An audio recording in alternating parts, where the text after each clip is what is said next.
Je vais vous raconter une histoire qui vous montre que l'argent, c'est quelque chose d'impalpable et quelque chose d'éphémère.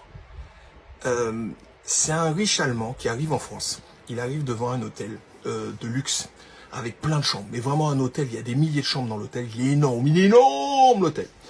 Et donc il va voir l'hôtelier, il dit écoutez, c'est combien la chambre? L'hôtelier lui dit bah c'est 200 euros. Il dit ok, il n'y a pas de problème. Donc il prend 200 euros, il le met sur le comptoir. Et il dit à l'hôtelier, par contre, je veux visiter toutes les chambres libres pour choisir ma chambre. C'est important pour moi. L'hôtelier dit, ok, vous y allez avec ma femme. Par contre, ça va vous prendre plus d'1 heure parce qu'on a beaucoup de chambres. Il dit, il n'y a pas de problème. Donc, il laisse ses 200 euros sur le comptoir et puis il part visiter les chambres avec la femme de l'hôtelier. Donc, l'hôtelier, il a 200 euros sur le comptoir. Il dit, bah, je vais en profiter pour aller rembourser le boulanger qui est juste en face parce que je lui dois 200 euros. C'est lui qui livre tous les matins l'hôtel pour les petits déjeuners. Je lui dois 200 euros.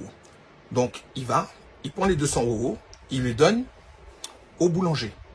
Le boulanger est content, l'hôtelier est content puisqu'il a remboursé le boulanger.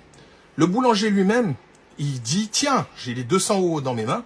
Il voit passer le charcutier qui est en face, il dit, bah tiens, j'ai une dette de 200 euros envers le charcutier, c'est lui qui me livre toute la charcuterie pour mes sandwichs, je vais lui régler tout de suite mes 200 euros. Il prend les 200 euros que l'hôtelier vient de lui donner et il les donne directement au charcutier. D'accord? Donc, il a réglé sa dette envers le charcutier. Le charcutier, lui, il voit la prostituée du coin de la rue. Il dit, mais ouais, j'ai une ardoise envers elle puisque elle me rend des services et elle me fait pas payer tout de suite. Bon, du coup, il prend les 200 euros. Il lui devait 200 euros. Il donne à la prostituée les 200 euros. La prostituée est contente, le charcutier est content. Donc, elle-même, elle voit l'hôtel. Vous savez, le fameux hôtel que je vous parle depuis le départ.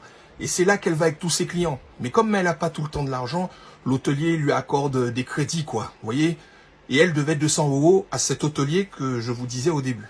Et elle va, et elle lui dit, voilà, vos 200 euros, ils sont là. Et elle lui pose sur le comptoir. D'accord? Et donc, elle règle sa dette envers l'hôtelier. Et, entre-temps, l'Allemand, il redescend. Il dit, finalement, je vais pas vous prendre la chambre. Je vais pas prendre la chambre, j'aime pas les chambres de votre hôtel, je repars. Et là, il récupère son billet de 200 euros. Et finalement, l'Allemand, il récupère ses 200 euros. Tout le monde est content, personne n'a rien perdu, et pourtant, plus personne n'a de dette. Expliquez-moi ça en commentaire si vous avez compris, et ce que vous tirez comme leçon de cette histoire. C'est un truc de fou. Tout le monde a remboursé sa dette, et personne n'a perdu d'argent dans cette histoire.